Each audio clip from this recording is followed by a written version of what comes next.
If you want to rank higher on Google, the fastest way to do it is not by adding more content. It's by fixing what you already have. See, after ranking thousands of blogs, number one, I found that a lot of people struggling to get to the top of rankings aren't posting that bad of content, and in fact, sometimes it's even great content. Yet they're struggling to rank because they're missing out on basic technical SEO principles, which means it doesn't matter how much information you have, how relevant it is to the search, how much you satisfy search intent. If you skip even one of the 7 foundational SEO principles that I'm about to show you, Google may never index, rank, or recognize anything that you publish anyways. So let's get into it, starting with number 1, your sitemap. This is basically a file that tells Google where all of your pages are. Because if you think about it, at any given moment, Google's crawlers are scanning billions of pages on the internet. And they don't just know magically when a new page goes live. And that's what a sitemap is for. It hands Google a complete map of the exact pages that you want to be indexed and shown on the search engine. Now, the tricky part is that most website builders automatically create a sitemap for you, but they don't automatically submit it to Google on your behalf, which is why you need to go in and submit your sitemap to Google by yourself. So let me show you how to do that. So once you're in Google Search Console, you're going to head over to your domain. Once that's selected,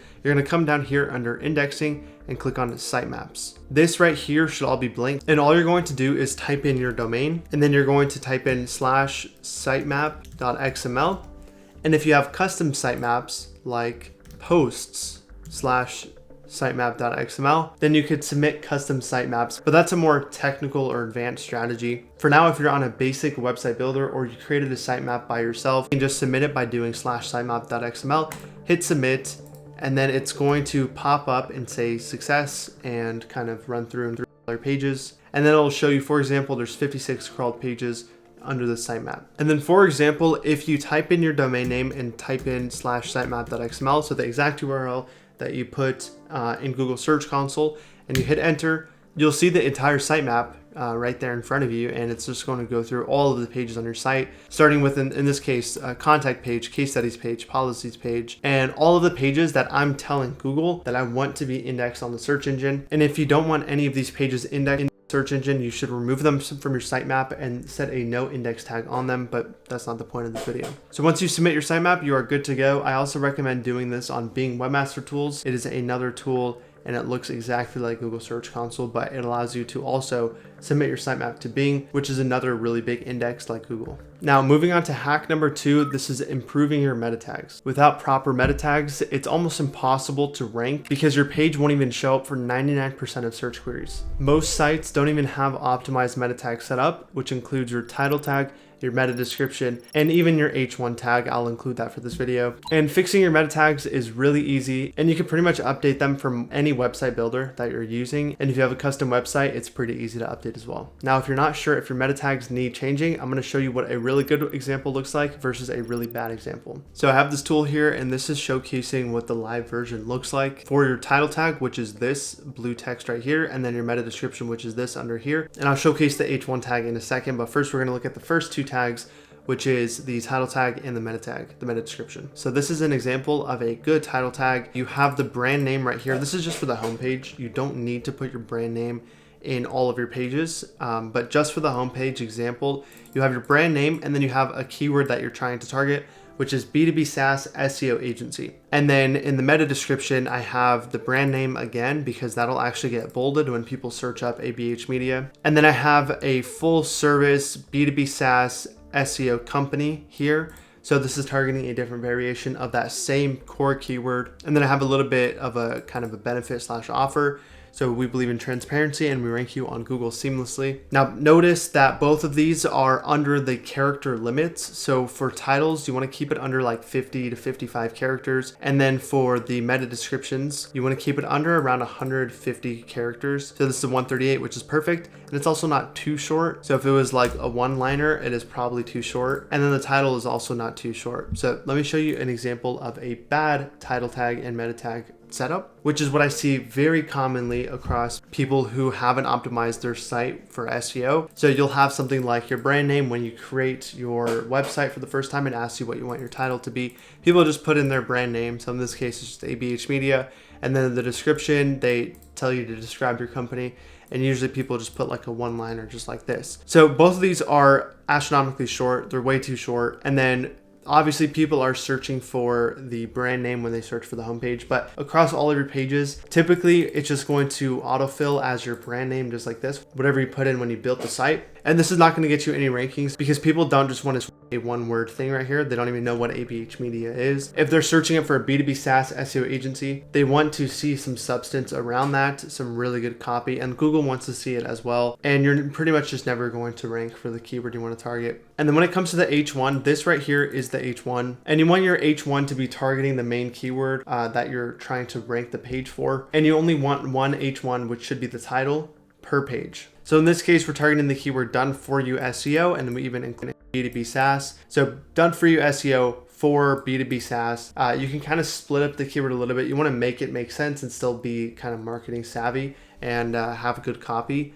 that actually converts. But in this case, this is a good setup for an H1 because you're targeting a specific keyword while still keeping really good copy. Which brings us to hack number 3, which is setting up canonical URLs. See, when you create a new page that has content on it, many versions of that page URL can exist online. So there could be an HTTP version and an HTTPS version, one with and without a trailing slash at the end. And there's several other variations that it could pull. And even if that content on the page is solid, you do not have what's called a canonical URL set up, Google is going to get really confused and they're not going to rank your content. What a canonical URL does is tells Google what the host or the main page you want to rank on the search engines is, and it's going to give all of the ranking power to that one individual page, which is kind of just the root of the rest of the pages. That way, all of your SEO authority around that specific piece of content flows to one specific URL and not the variations of the URL just based on technical issues. So let me show you how to set this up. Firstly, the really easy non-technical way to see if you have a canonical URL set up is by using an extension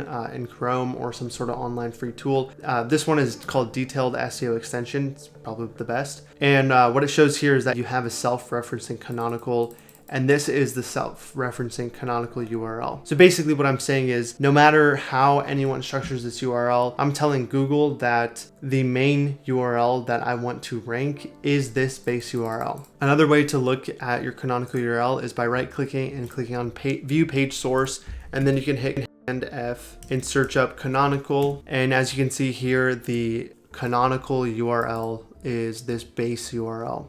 So I'm going to show you guys a really easy way to set this up in Webflow. Under your site settings, you can go down to the SEO section, and under global canonical tag URL, this is going to be empty by default, and you basically just want to insert your global canonical URL across all of your pages, and no matter which page it is, it's going to have a self-referencing canonical URL. So this is basically just going to be your homepage domain, or if you have like a specific blog subdomain setup on Webflow, you can put your global canonical URL as your subdomain, for example. And it's really as simple as that. You're just going to hit save and then you're going to hit publish. And this is basically the same situation on Framer. If you're on Framer, I think on WordPress it's even easier. So most website builders have referencing canonical URLs, but if you have a custom coded site, you're going to want to set up your canonical URL based on whatever system you're set up in. Now, if you want to rank higher on Google without spending weeks and weeks learning all of these SEO fundamentals, you can book a call using the first link below. We've helped nearly 100 B2B SaaS companies rank higher on Google and convert traffic into new customers. And we do that by managing your entire SEO setup for you, from optimizing existing content on your website to putting out new content. So if you'd like to see if we could do the same for your SaaS business, you can book a call below. Either way, that brings us to hack number 4, and it's something I see most blogs nowadays completely skip. And I'm talking about a table of contents. And I know on the surface, it sounds like such a minor addition to your blogs, but here's the thing. When someone lands on your blog and immediately sees a page structure, they already know the answer that they're looking for is there. So they either jump to the answer and do all of the research within your content, or they stay longer and digest the rest of your content.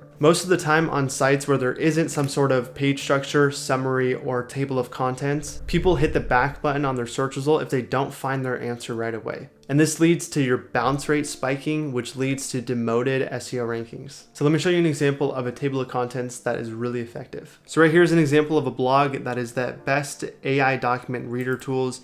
And what you can see is that there's a sticky table of contents right here on the left. And as you scroll past certain headers, it actually shows you what section you're in. And then when you first come in at the top, it's very easy and visible to understand and read. And for example, listicles are the best use cases for table of contents because people are looking for a list of AI document reader tools. That's exactly what people want. And right here, they can see their entire list. And it's not just the list. You can click and actually scroll to that point of the list. So if people see, oh, Claude, ChatGPT, they already know about those products, but they don't know about Denser, they can click on Denser and see a little bit about Denser. And then you also have other headers that it showcases. So a table of contents shows all of the H2s on the site. That's typically the best practice. You don't want to show the H1 or the H3s or H4s and beyond. And let's say they don't want to look at specific products and they want to see just an overall feature comparison. They can literally see a table that compares all the features, and that's giving them their exact answer that they're looking for right away. All right, next up is hack number 5, and that's going to be adding your keywords in the first 100 words on your blog content. So I'll show you an example on the same exact blog that we were just looking at for the contents. Within their first few paragraphs on their content, they're adding in the keyword that they're trying to target, which is document reader and document reader tools. And as you can see, they add it twice. So an AI document reader added it right there. And then they're going through and saying, we tested 8 AI document reader tools. So what that's doing is gives search signals to Google and saying, hey, Google, we want to rank for these very specific keywords, but we're not doing it in a way where we're just what's called keyword stuffing. So basically it's just putting the keywords in the content itself when it's not like a genuine point or when it's not natural. So basically, if we just said AI document reader tools, period, and then moved on, that's completely unnatural. But if we're saying, hey, we tested the 8 AI document reader tools across different document types, and then we go on and talk about the rest of this, it's completely natural and we're avoiding keyword stuffing. So overall for this hack, adding the keyword that you want to target once or twice, or maybe once with a variation of it within your first 100 words or first few paragraphs is a really easy way to give search signals to exactly the keyword you rank for, that alongside your H1, your meta tag, and your title tag. Next up is hack number 6. And this is another extremely easy way to increase your traffic and rankings by boosting your click-through rate, because all it really takes is adding just 1 or 2 words to your SEO title tag. And even though options like guide or checklist or template can work really well, the most powerful one is free or online tool. And I know just adding 1 or 2 words to your SEO title tag sounds way too simple to make a real difference, but one of the main metrics that Google tracks is your click-through rate, and especially when they're testing your positional ranking out in different places, they want to see how many people are clicking through to your page. And the best part is it only takes a couple of minutes to take advantage of this hack and implement it. So let me show you some examples of some really good title tags with compelling click-through offers. So we're back in this SERP simulator, which shows you title tags in the form of Google. For example, this page that I have is an HTML form generator. They just said best HTML form generator, and then they put their brand name. They're going to lose clicks to competitors that have some sort of compelling offer, such as create form online. So when people read create form online,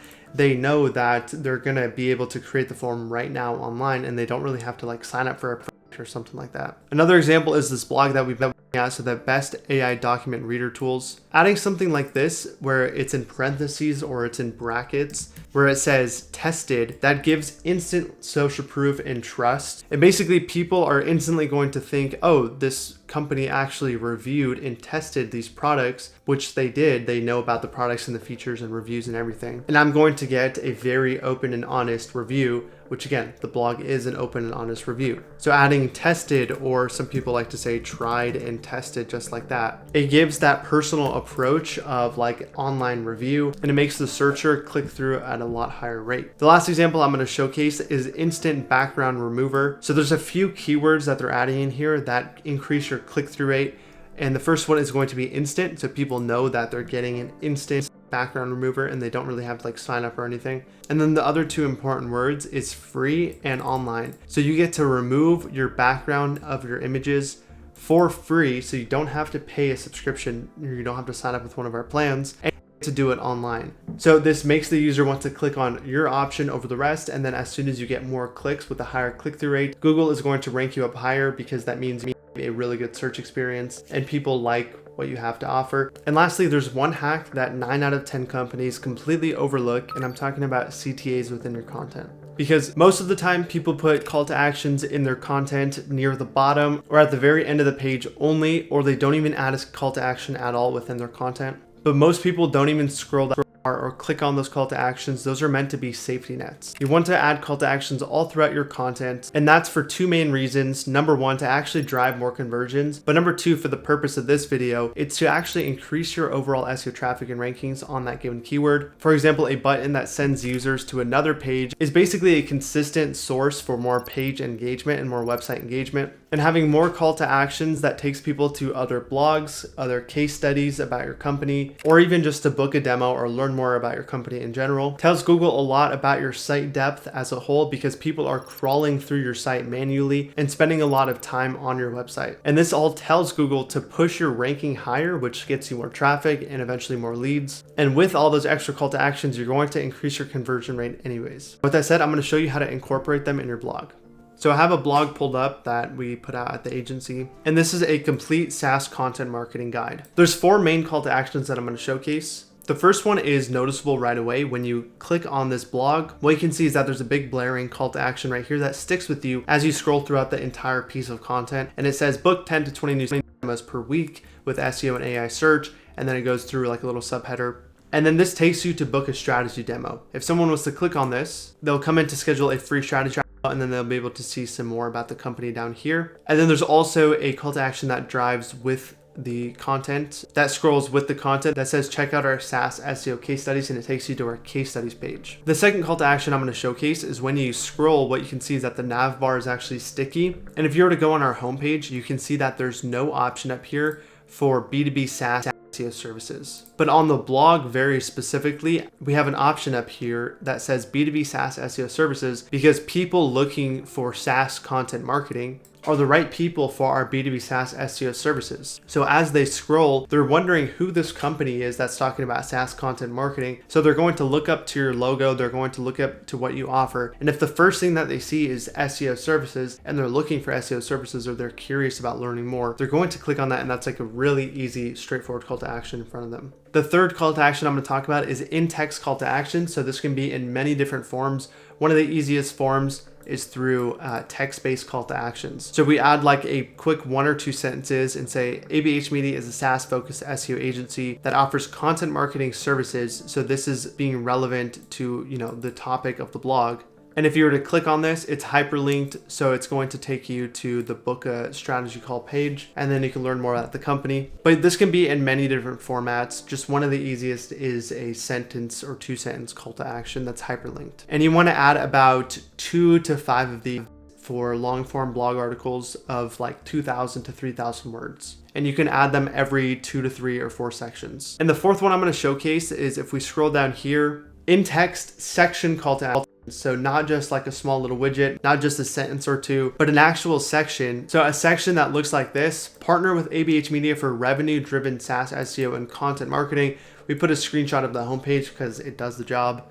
And then we have a little bit about our features and benefits. And then we have a nice call to action right here. Want to book 10 to 20 new B2B SaaS demos per week, book a strategy call. So this one is towards the end of the blog, but you can add 1 to 2 of these depending on how long your blog is, where it's kind of like a natural embedded call to action. You don't want to force your way in here, but you can add it in the middle of your content. You can add it towards the top even in some scenarios, but you should definitely have one towards the end or at the end of your most important sections. And that's in addition to a widget call to action just like this, which you should have by default. And again, this is just meant to be a safety net. And that's all of the 7 SEO hacks that you need to rank higher on Google almost instantly. But as I said earlier, none of these alone will completely transform your rankings. The real power comes from stacking all 7 of them together. Now, if you want to see how I used all of these hacks in this video real time while trying to rank #1 on Google using ChatGPT, you can watch this video here, and I'll see you over there.